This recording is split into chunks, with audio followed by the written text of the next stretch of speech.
예. 오늘같이 날씨 좋은 날 놀러 가지 않으시고 회사에다가 강의 간다고 얘기하시고 나한테 가실 수도 있는데 오신 여러분들께 감사드립니다. 저는 방금 소개받은 상담위원입니다.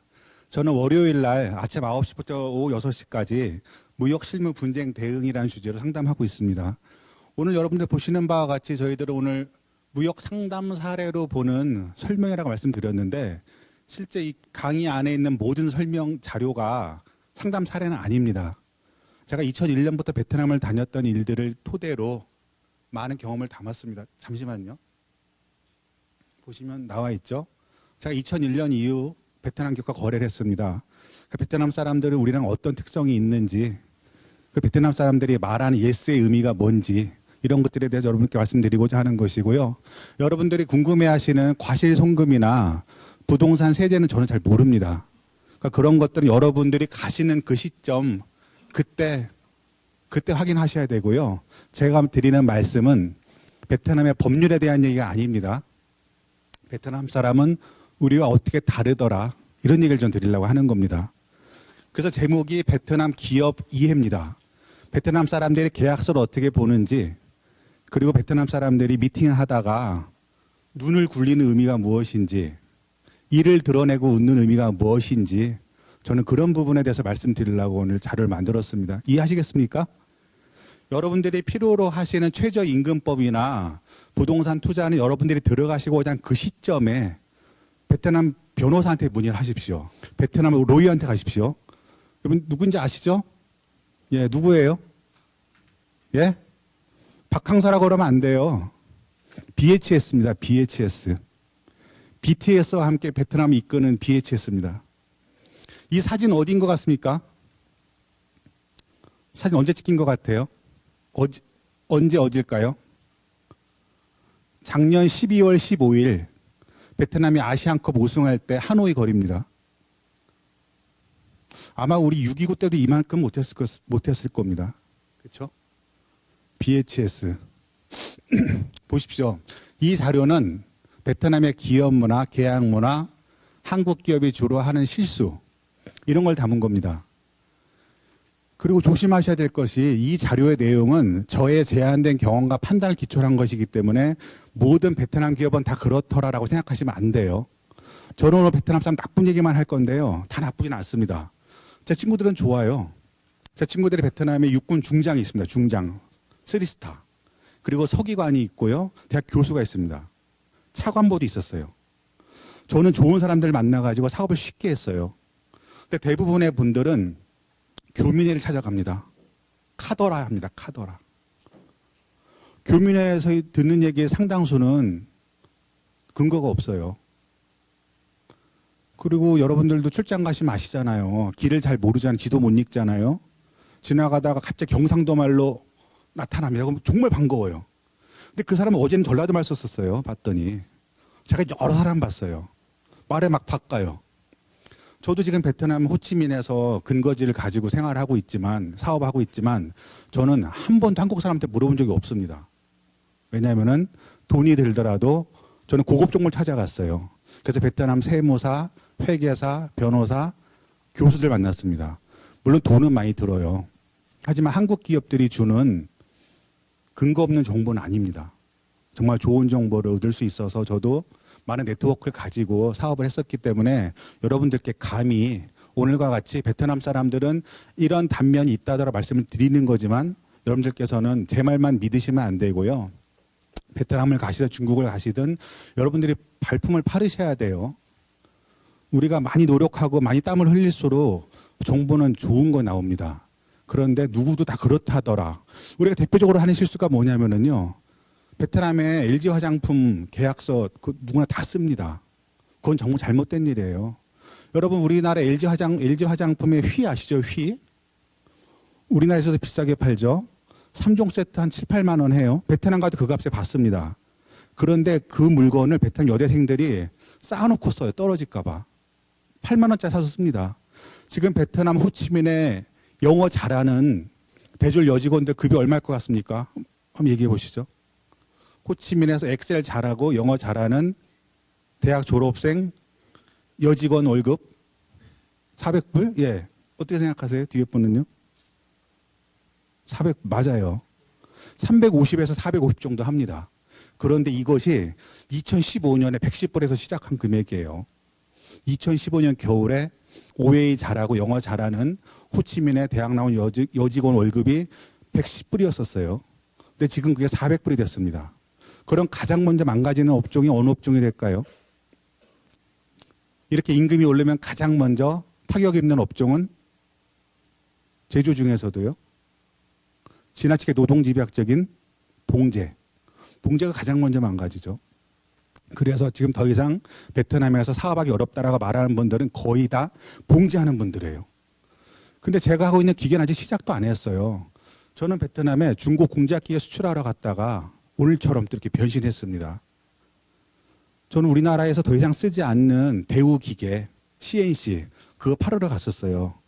우리 고물상에 주소 갖고 갔습니다. 오바울에 갖고 갔습니다.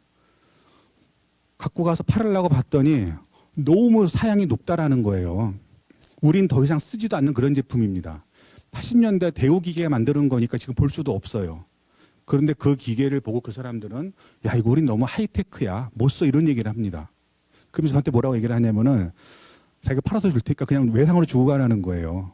말이 됩니까? 말이 돼요, 거기서는. 왜냐면요, 베트남에서는 수많은 외국, 특히 독일, 미국, 캐나다 기업들이 들어와서 우리랑 경쟁을 해요. 근데 베트남 사람들이 보는 한국 제품에 대한 인식이 정말 안 좋아요. 저는 기계쟁이다 보니까 기계를 예를 말씀드리겠습니다. 제가 공작기계를 팔으러 갔는데 이렇게 얘기합니다. 야, 코리안, 니네 제품 수준 독일 제품의 70%야. 얘기를 합니다. 근데 가격은 똑같아. 이렇게 얘기를 합니다. 치명적으로 우리 약점이 있죠? 어떤 약점이 있을까, 우리 기업한테? 우리 팔고 나면은 전화 안 받죠, 이제. AS가 안 돼요. 그런데 요새, 바로 다음이 이하사실 중국분이 또 말씀하시겠지만, 요새 중국산 제품이 평 굉장히 좋아졌어요. 야, 중국산 제품, 니네 한국산 제품 퀄리티 70%야. 근데 가격은 60%야. 그럼 가성비 좋은 거잖아요. 그 점점 더 많은 기업들이 중국한테 뺏기고 있어요. 굉장히 중요한 포인트 하나 말씀드리겠습니다.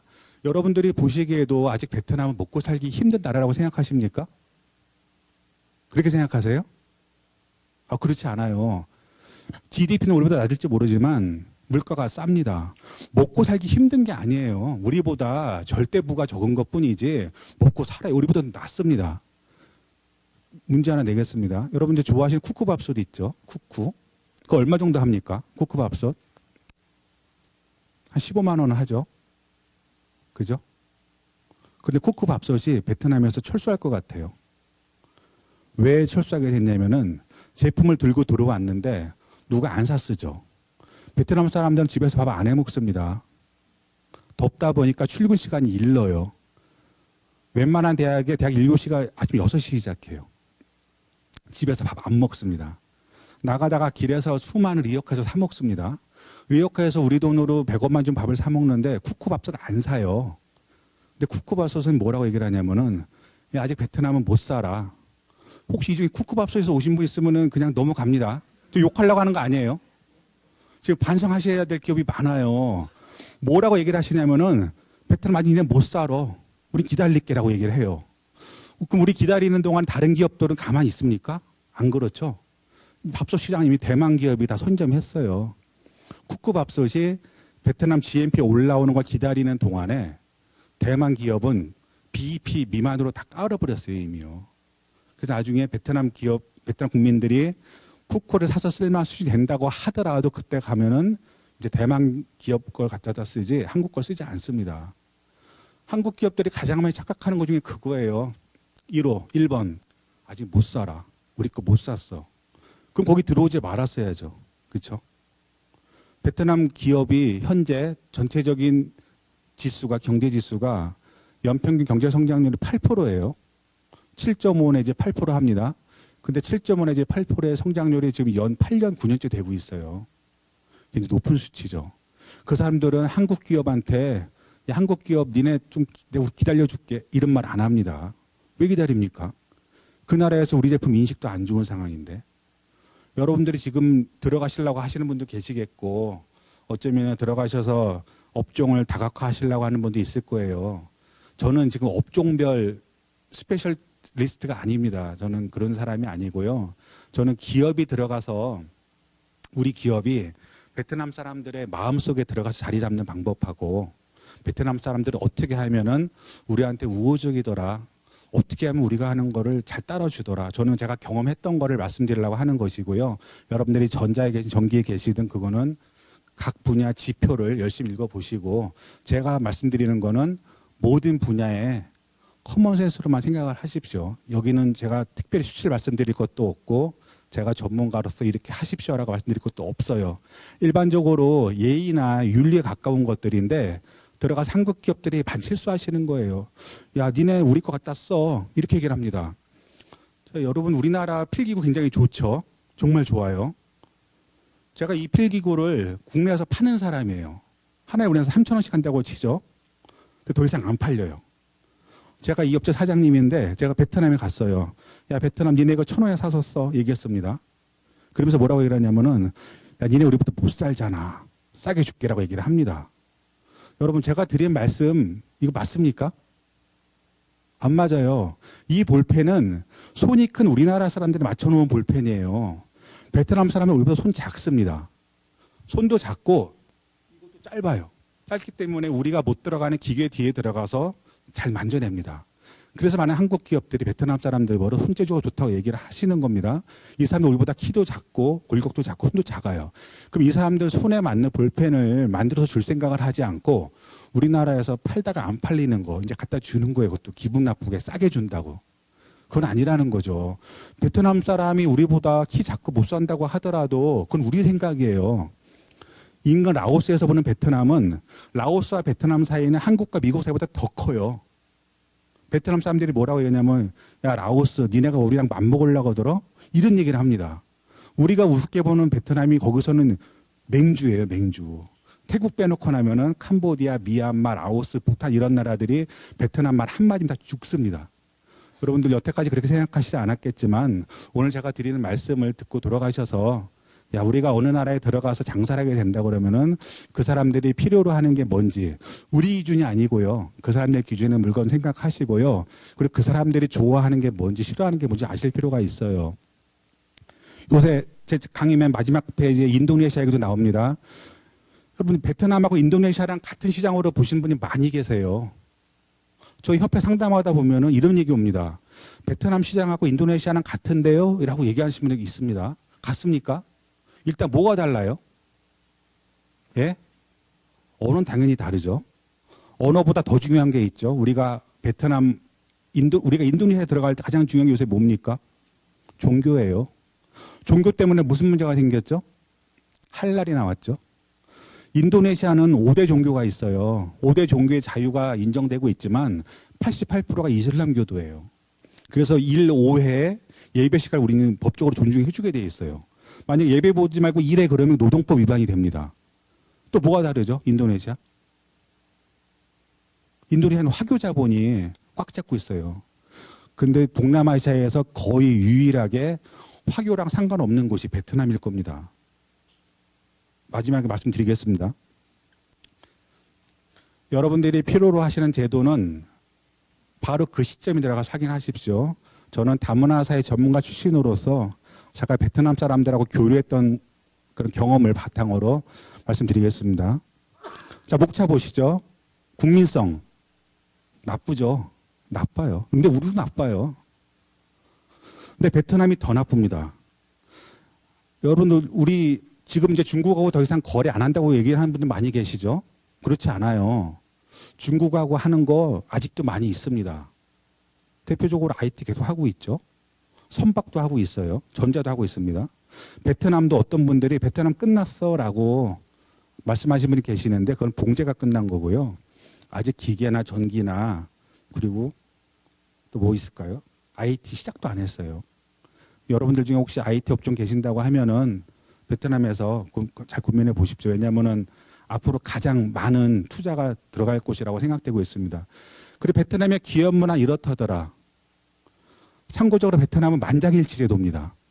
8명의 팀원이 일을 하면은 한 2달 걸려요. 이 결제하는데. 제가 팩스를 보내봤는데 우리 같으면은 한 부서에 김대리, 이대리, 박대리가 다 있어요. 그럼 김 과장이 팩스 받으면은 김대리 갖다 주죠. 근데 여기 안 갖다 줘요. 팩스를 가서 지가 갖고 가야 됩니다. 근데 요새 이 사람들이 경쟁심이 생겨가지고 프로젝트에 자기가 안 껴있으면 그 팩스를 또 버려요. 말씀드린다 나중에. 우리 양반이 달라요. 나쁜 거 아닙니다. 그냥 문화가 다른 거예요. 그러다 보니까 우리하고 분쟁이 많이 생겨요. 야, 우리 팩스 보낸 지 일주일 됐는데 왜 안 와? 팩스가 안 갔어요. 누가 버렸어요, 가져다가. 딱 이면지하면서 나와요, 그게. 또 그러다 보니까 우리 기업과의 갈등이 많이 생기죠. 우리 성격 급하잖아요. 보내고 몇 시간 안 돼갖고 빨리 결제해달라는 거예요. 근데 저 사람은 만장일치예요. 과장님 안 계시는데, 이사님 안 계시는데, 이사님 거기 있어요. 도장 안 찍는 거예요. 왜? 아직까지도 사회주의 잔존돼 있기 때문에 누군가가 책임을 안 지려고 하는 거예요. 인도네시아도 만장일치를 선호합니다. 근데 인도네시아가 만장일치 선호하는 이유는 거기는 민족 간 갈등의식이 심해서 나중에 민족 간 분쟁을 생기지 않게 하기 위해서 만장일치를 하는 것이고요. 베트남은 인도네시아랑 다르게 사회주의 잔재 때문에 누구도 책임지지 않으려고 하는 그런 영향이 있어서 만장일치 선호합니다.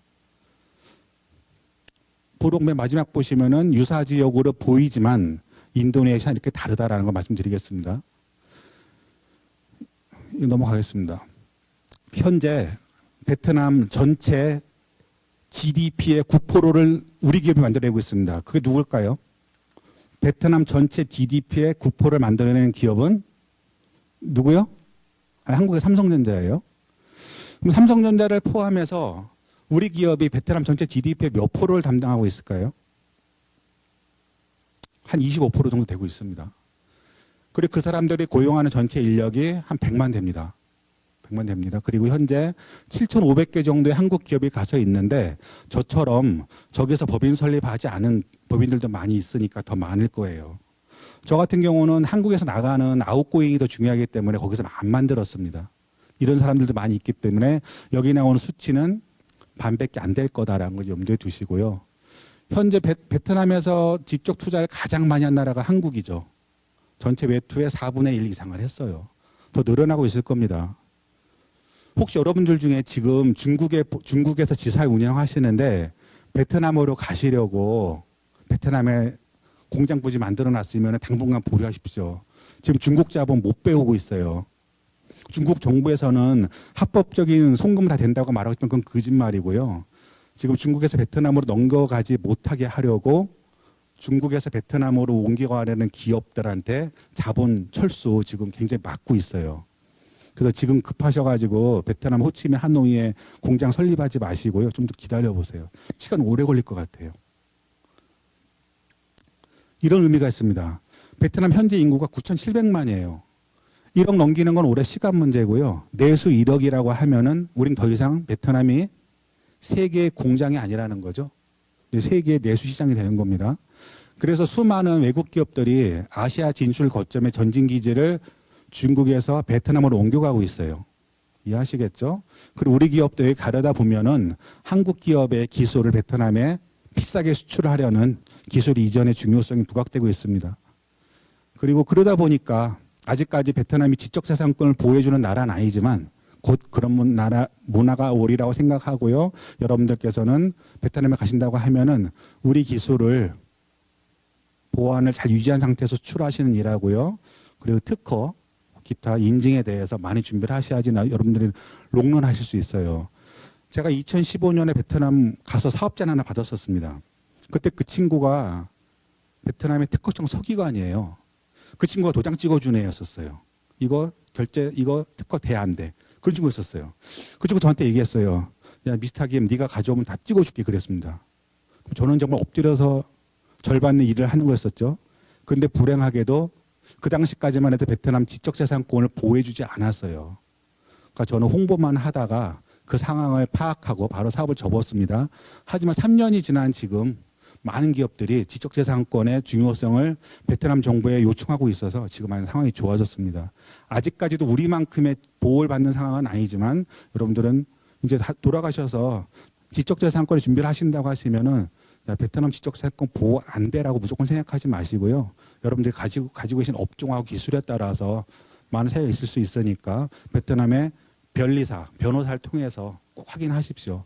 야, 베트남 지적재산권 보호 안 돼라고 생각하지 마시고요. 다시 한번 검토해 보십시오.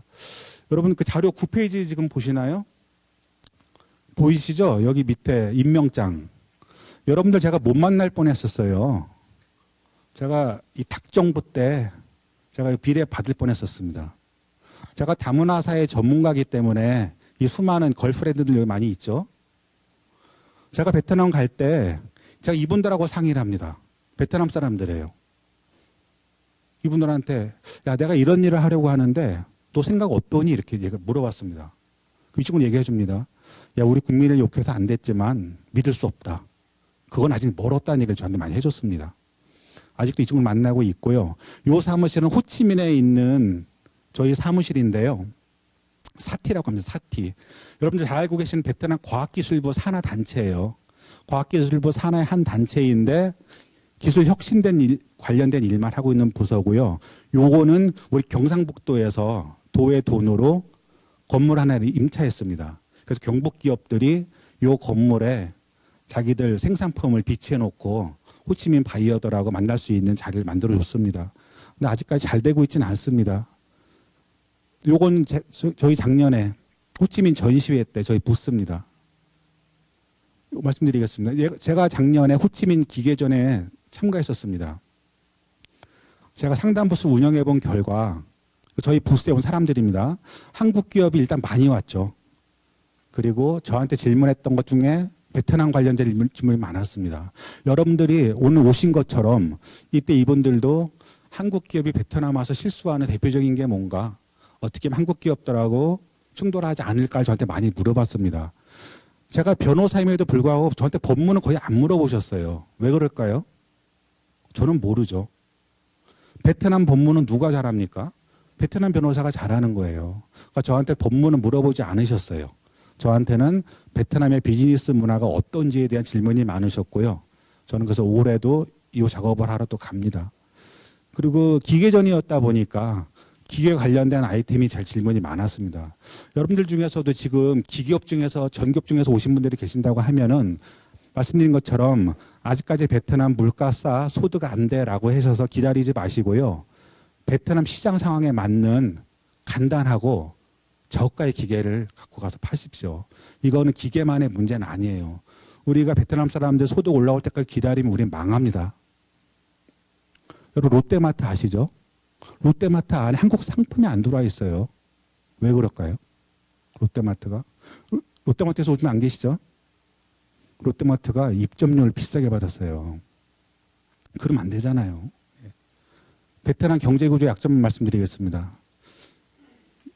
베트남을 가시든 어딜 가시든 동남아 자동차 시장은 누가 잡고 있죠? 일본이 잡고 있죠? 일본이 완제품 자동차를 싸게 팔았어요. 그리고 부품하고 원자재 산업을 다 막았습니다. 왜 그랬을까요? 나중에 부품을 비싸게 팔아먹으려고 그랬습니다. 태국이나 베트남 모두 일본 업체가 주는 저런 페이버 때문에 부품 산업이 하나도 성장이 안 됐어요. 그러다 보니까 기계가 시지 않습니까? 베트남에 진출한 기업들의 기계 고장 내지 부품 조달의 어려움으로, 왜? 베트남 부품 산업이 안 돼 있기 때문에요. 기계가 쓰면 4일씩 공정이 문 닫습니다. 부품이 없어요. 한국에서 겨우 부품 그래서 보냈습니다. 근데 또 어떤 문제가 있죠? 베트남 기술자들이 저걸 달아보지 않았어요. 여기서 엔지니어도 같이 가야 돼요. 그럼 공장 4일 쉬어야죠. 여기서 부품 보내야죠. 엔지니어 보내야죠. 가서 또 보여줘야 되죠. 그래서 돈이 많이 드는 거예요. 그래서 지금 일부 한국 공단 몇 군데에서는 우리 삼성이나 LG전자 인근에 산업단지를 만들려고 합니다. 베트남에 기진출한 기업들의 전략으로 베트남 현재 기업들이 이런 성장이 안 되기 때문에 베트남에 진출한 기업들을 돕고자 여러 조합에서 일을 추진하고 있는데 저 역시도 쉽지 않습니다. 왜냐하면은 공장만 가서 되는 게 아니고요. 엔지니어들이 상주를 해야 되는데 엔지니어들을 한 달씩 나가서 기술을 가르치려고 하면은 비용이 얼마 정도 들 것 같습니까? 여러분 생각하시기에. 엔지니어 하루 일당 80만 원씩 해요. 한 달에 2천만 원 넘습니다. 부품을 보내서 부품 단지를 만드는 게 문제가 아니고 가서 그걸 실행해 줄 사람이 없기 때문에 지금 추세는 뭐냐면은 한국 기술자들이 와서 빨리 가르쳐주고 가라 이거예요. 베트남 사람들이 잘 보고 따라 배우니까 빨리 배워주고 가라라고 지금 그런 요구가 나오고 있습니다. 말씀드린 것처럼 베트남 사람 인건비 많이 올랐어요. 근데 일부 욕심쟁이를 빼고 나서는 이 사람들이 더 이상 승진을 안 합니다. 한 달에 100불씩 벌다가 400불 벌고 나서는 나 이제 더 이상 일 안 해. 욕심 없어라고 얘기를 합니다. 근데 그중에 일부 근로자들이 투잡을 가져요. 그리고 그 안에서 말씀드린 것처럼 프로젝트 자기 이름 없으면 그걸 망가뜨립니다. 그리고 부서 간의 협력이 필요함에도 불구하고 자기 혼자 다 해요. 안 되잖아요. 그래서 한국 기업 몇 사람이 그 사람 믿고 일하다가 나중에 결국 아무것도 안 돼서 손턴 경우가 많이 있습니다. 이건 양면적인 모습이에요. 그리고 부정부패 우리도 만만치 않죠. 그죠? 그리고 취약한 유통시장. 그리고 보호무역의 장벽 강화. 여러분 베트남하고 중국하고 맨날 전쟁할 것 같죠? 전쟁 절대 안 합니다. 이미 베트남은 중국이 완전 예속이 됐고요. 더 이상 전쟁하는 쇼는 하지 않을 겁니다. 그렇기 때문에 중국에서 베트남으로 가려는 기업들이 많이 생겼는데 중국에서는 어떤 명분을 세운지 모르겠지만 중국의 자본을 빼내가지 못하게 하고 있어서 베트남에다가 두 집 차림 기업들이 지금 많이 힘들어하고 있습니다. 그래서 아까 말씀드린 것처럼 베트남으로 가시려는 분들 조금 더 상황 보시고 그리고 판단하세요. 이거는 제가 호치민에서 자주 다니는 공구상가입니다. 공구상가라고 해서 가봤자 이런 가게 몇 개 없습니다. 그리고 거의 예전에 월남전 때 쓰던 군복 있지 않습니까? 밀리터리. 그런 기념품이 많고요. 말이 공구단지이지 거의 공구는 찾아볼 수 없었습니다. 저 장점은 말할 필요 없죠. 보시죠. 약속 시간 잘 안 지켜요. 1시간 늦는 건 기본입니다. 제가 조사를 해봤어요. 왜 늦을까 생각을 해봤더니 그건 아직도 농경사회예요. 아직까지도. 그렇죠? 그럼 여러분 그럼 자기 밭에 나가는데 일찍 갈 필요 없잖아요. 그죠? 가서 늦게 간다고 누가 말하는 사람도 없고 아직도 농경사회가 사회주의다 보니까 약속 시간 잘 안 지킵니다. 그리고 또 하나 매우 심각한 교통체증. 말도 못해요. 오토바이 타고 다니는 사람들 생각이 그겁니다. 여러분들 호치민에 전철이 있는 거 아세요? 지하철? 지하철 생겼어요. 근데 개통을 안 했습니다. 왜 안 했을까요? 오토바이를 타고 다니는 많은 사람들이 도어투도어 서비스를 버리고 역까지 걸어가서 지하철 타는 일을 안 한다라는 거죠. 호치민에도 시내버스 있습니다. 하지만 시내버스 장사 안 됩니다. 오토바이 때문에 돈도 안 벌릴 뿐더러 교통체증이 너무 심각해서 시간 맞출 수가 없어요. 여러 가지 일로 약속 시간을 많이 늦고 있기 때문에 우리는 가서 거래할 때 늦게 온 사람한테 인상 쓰고 우리 인상 바로 다 드러내잖아요. 액면가 나오잖아요. 이러시지 말고 좀 길이 많이 늦었지 밀렸지 이렇게 하시는 게 좋습니다. 저 사람도 늦는 거에 굉장히 미안해해요. 근데 문제는 뭐냐면 미안해하긴 하는데 미안한 표현을 안 합니다. 와서 한마디 미안해 하면 되는데 그렇게 안 하고 왜냐하면을 시작해요. 왜냐하면 우리 같으면 야 늦어서 미안해라고 말하지 않습니까? 근데 이 사람은 길이 밀렸어 이렇게 얘기합니다. 그리고 그 얼굴에 하나도 미안한 표정이 없어요. 웃어요. 우리가 거기서 맛이 갑니다. 너 웃어? 그런데 알고 봤더니 그 사람들이 이를 드러내고 웃는 거는 내가 정말로 미안한데 우리는 성격상 미안하다는 말을 못해. 이걸로 대신할게. 이러는 거라는 거예요. 저도 첫 바이어가 2시간 40분 늦게 나왔어요. 저는 이미 술을 다 취했어요. 맥주 먹다가 맥주도 3시간 드셔보세요. 취합니다. 그때 나한테 자꾸 웃어요. 그때 완전히 막 가겠더라고요. 일어나려고 그랬어요. 근데 그때 제 베트남 친구가 얘기했습니다. 귓속말로. 미스터 킴 우리는 미안하다는 말 안 해. 이렇게 얘기를 하는 거예요. 그래? 내일 다시 얘기하자. 얘기했습니다. 여러분들 보고 계신 장표 13페이지, 13페이지가 아니고요. 요거요. 이게 가장 중요한 페이지입니다. 여러분들한테요. 여러분들 오늘 이것만 건져가시면 되는 거예요. 나머지는 다 필요 없습니다. 일단은 지혜가 부족해요. 눈속임 있잖아요. 우리 눈속임 아시죠? 애들 거짓말하는 거 있지 않습니까? 바로 드러날 거. 정말 많이 해요. 야, 카톡 좀 한번 보자고 하면 카톡에다 나와 있는데 막 거짓말하는 거예요. 그리고 허례허식 심각합니다. 이 사람들 지금 명함 보면 금박인데 전화번호 3개 있어요. 가서 보면 직원도 한 명 없어요. 그런 데도 있습니다. 그러다 보니까 우리가 미팅을 추선할 때 바로 전화하는 것보다 유력자를 통해서 미팅 주선해 주세요. 그러면 굉장히 좋아합니다. 그래? 이러고 나와요. 그러면은 아무것도 아닌 놈들이. 허리 역시 심각하고요. 그 성격 급해요. 우리도 급하지만 얘네들도 만만치 않게 급합니다. 그리고 이익에 민감해요. 이거는 베트남에 있는 한국 기업들 사장님한테 들은 얘기인데요. 거기서 월급을 30만 원을 줬습니다. 근데 어떤 업체가 31만 원을 준다 그랬어요. 다음날 글로 바로 옮겨갔어요. 눈앞이 이게 정말 민감하고 나중에 미안해 이런 말도 안 합니다. 우리도 마찬가지죠. 하지만 이 사람들은 우리보다 이게 더 빠른 것 같아요. 여러분들 베트남 가시게 되면은요, 가서 한국 사람들도 많이 만나셔야 되겠지만 베트남 사람들하고 친구를 많이 해보세요. 이 사람들이 어떤 때 어떤 행동을 보이더라. 이 사람들이 어려울 때 나한테 어떻게 표현하더라. 이 사람들이 나한테 부탁할 때 어떻게 하더라라는 걸 아주 유용하실 수 있어요. 이 사람들이 미팅하다 말고 갑자기 예스 그럽니다. 저도 영어 안 되는데 걔들 영어 안 되거든요. 한참 얘기하다가 예스 그러면 우리 생각이 뭡니까? 이제 드디어 한 고비 넘겼구나. 잘 되겠구나 우리 그러잖아요. 그죠? 그리고 이제 소리 듣고 술 먹으러 가죠. 그 이제 본사에 전화합니다. 오늘 계약 땄다고요. 밤새 먹었습니다. 다음날 갔어요. 사인 히어 얘기했습니다. 무슨 말이냐는 거예요. 너 어제 예스라고 말했어 나한테. 녹음도 해놨는데 그랬습니다. 그때 그 친구 뭐라고 말하냐면은 우리가 말한 예스는 뭐라고요? 억셉트가 아니고 까리세요. 야 내가 영어 안 되잖아. 너도 영어 못하고 우리가 그동안 영어 안돼서 힘들었는데 네 말 내가 겨우 알아들었어. 이런 말입니다. 근데 우리는 그 친구가 또 이를 드러내고 웃다 보니까 이제 결정적인 건 해결됐구나. 이제 술 먹으러 가면 되겠구나라고 갔습니다. 다음날 돌변합니다. 그리고 미소. 말씀드렸죠. 미안한 거에 대해서 미안하다는 말 절대 못해요. 저 민족은. 그리고 이를 드러내고 웃어요.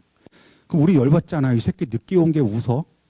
근데 이 사람들은 그게 아니고 정말 미안한데 우리 미안하다는 말 못해. 이런 말이라는 거죠. 그 생각해 보겠다. Let me think again.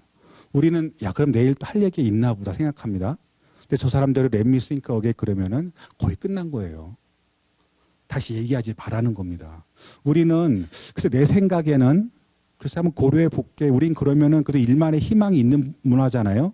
근데 저 문화는 그게 아니라는 거예요. 다시 오지 말란 뜻이라고 말할 수도 있다라는 겁니다. 그리고 저 사람들이 당황스러운 주제에 대해서 말하기 싫어해요. 예를 들어서 우리가 우리 내일도 미팅하자. 저 회사가 내일 분명 약속이 있어요. 그럼에도 불구하고 제가 내일 미팅을 하자 막 그래요. 이 친구들 안 되라고 말하지 않고 그냥 퇴근했어요. 근데 다음날 보면 안 나와 있어요. 생각이 뭐냐면은 난 어제 분명히 약속 있다고 말했다. 네가 계속 나한테 우긴 것이고 난 대답 안 했다. 난 너한테 안 간다고 말한 거다라고 그러고 안 나와요. 그래서 당황스러운 주제에서 말하기 싫어해요. 근데 우리는 이걸 보고 뭐라고 생각하냐면 입장 표명이 명백하지 않은 민족이다라고 생각하는 거죠. 여러분들 우리나라 사람들도 싫어라는 말 잘 안 하죠. 그렇죠? 우리 유럽 사람이나 미국 사람처럼 no 이런 말 잘 안 하죠. I don't agree 잘 안 하죠. 근데 이 사람도 우리보다 더 저런 말을 안 해요. 누구한테 튀는 걸 굉장히 싫어해요. 그렇기 때문에 우리는 그 사람들의 눈을 보고 말을 해야 되는데 우리는 그게 아니잖아요. 우리 입장만 얘기하잖아요. 우리가 좋은 물건 팔아 왔는데 그 생각부터 잘못된 거예요. 우리가 좋은 물건 걔네 그냥 주러 간 거 아니잖아요. 팔러 갔잖아요. 그렇죠? 거기 가면 그 나라 법이 법이에요. 우린 그걸 따르고 그 사람들 문화를 존중해 줘야 돼요. 그 사람들 6시 출근합니다. 덥기 때문에. 그 4시면 퇴근해요. 근데 우린 꼭 4시에 가서 미팅하자는 거예요. 왜 그럴까요? 왜 4시에 가죠 우리는? 왜 우린 미팅 꼭 4시에 하러 갈까요? 모르겠어요? 미팅 금방 술 먹으러 가려고 하는 거예요 우리는. 근데 저 사람은 4시면 집에 가요. 그리고 아직까지도 사회주의 문화의 영향이 깊기 때문에 여성을 존중해 줍니다. 그래서 지금도 주 1회 대부분의 기업에서는 수요일 날 남자들 일찍 퇴근시켜요. 뭐 하라고요? 집에 가서 밥 해라. 근데 우리는 그 시간에 가서 이거 하자고 얘기를 하는 거예요. 그러니까 우리는 안 되는 거예요. 저 사람들 미팅하러 11시에 오라고 얘기했으면 11시에 가시면 돼요. 예? 그리고 이 사람들도 있습니다. 상대방의 말을 잘 이해하지 못하더라도 몰라라는 말을 안 해요. 저는 저 사람이 저 말 이해한 줄 알았어요. 계속 얘기했어요. 야, 대답 좀 해줘. 그랬더니 나중에 뭐라고 얘기하면, 야, 아까 내가 너한테 못 물어봤는데 그 단어가 뭐야? 이렇게 얘기를 합니다. 2시간 동안 얘기를 했는데요. 답답하죠? 상대의 말을 이해하지 못하더라도 모른다는 말을 하지 아니하고 웃어요. 그럼 우린 거기다 대놓고 이 영어 못하는 놈 이러면 우린 끝나는 거예요. 그게 아니고 미안해, 내 영어가 좀 짧았어. My English is poor. 그럼 끝납니다. 근데 우리는 야, 영어도 못하냐, 너 그래서 비즈니스 하겠냐고 얘기를 막 하는 거예요. 그러실 필요 없잖아요. 우리도 영어 못하는 거 마찬가지인데. 그렇지 않습니까? 그리고 계약서의 작성인의 교환이 우리처럼 중요하지 않아요. 계약서 다 쓰고 비행기 타고 오는 길에 전화 왔어요.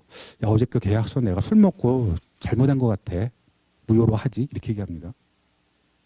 그 계약서 그냥 찢어버린다는 얘기예요. 그리고 상대방의 눈을 똑바로 쳐다보지 않아요. 저도 처음에 딱 갔는데 이 사람이 계속 제 시계만 쳐다보는 거예요. 그때 시계 좀 좋은 거 차고 왔었어요. 가오 잡는다고.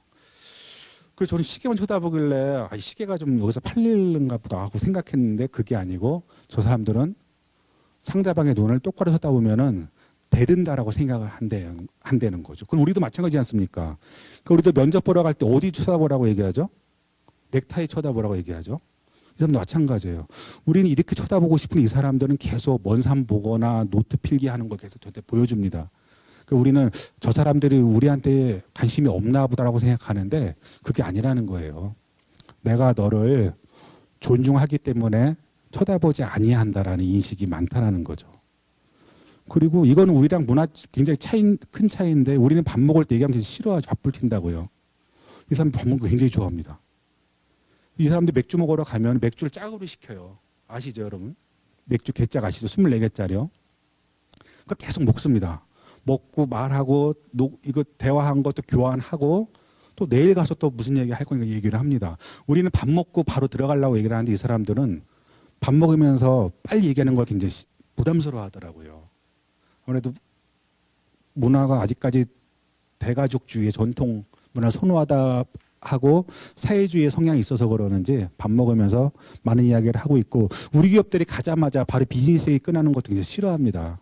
그래서 저는 지금도 친구들 만나면은 애가 이제 걸음걸이는 하니 큰 딸은 대학 잘 다니지 그런 얘기를 하고 이제 질문을 시작합니다.